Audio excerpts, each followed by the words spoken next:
मिरचीच्या माहेरघर म्हणून ओळख असलेल्या ओल्या लाल मिरचीची आवक जी आहे ती यावर्षी मोठ्या प्रमाणावरती घसरलेली आहे। मात्र शेवटचा हंगाम जो आहे तो या मिरचीचा आलेला आहे। मात्र शेवटच्या हंगामामध्ये मिरचीची आवक जरी वाढली असली तरी देखील यावर्षी सरासरी मिरचीच्या आवकमध्ये 50% घट जी आहे ती झालेली, ऐतिहासिक अशी घट जी आहे ती यावर्षी मिरचीची आवकमध्ये झालेली।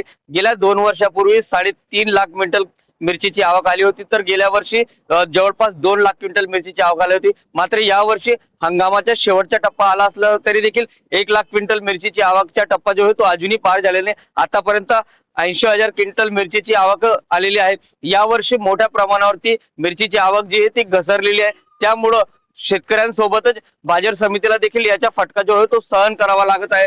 मिरचीच्या लागवडीपासूनच यावर्षी मिरची पीक जे आहे ते संकटात आलं होतं। सुरुवातीला अवकाळी पाऊस, त्यानंतर निसर्ग राजाचा मारा आणि त्यानंतर मिरचीला पाहिजे तसा भाव मिळालेला नसल्यामुळे शेतकरी राजा जो आहे तो पूर्णतः हवालदिल झालेला आहे। केलेला खर्चही निघत नसल्याने शेतकऱ्यांसमोर आता मोठं आर्थिक संकट जे आहे ते येऊन ठेपलेलं आहे। त्यामुळं येणाऱ्या काळात मिरची लागवड करावी का नाही करावी असा देखील प्रश्न जो आहे तो आता शेतकऱ्यांसमोर उपस्थित होताना दिसून येत आहे।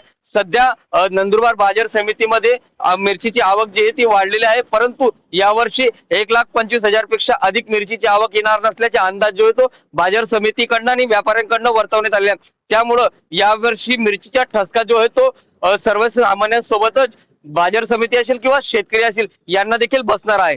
जितेंद्र बैसाना, TV9 मराठी, नंदुरबार।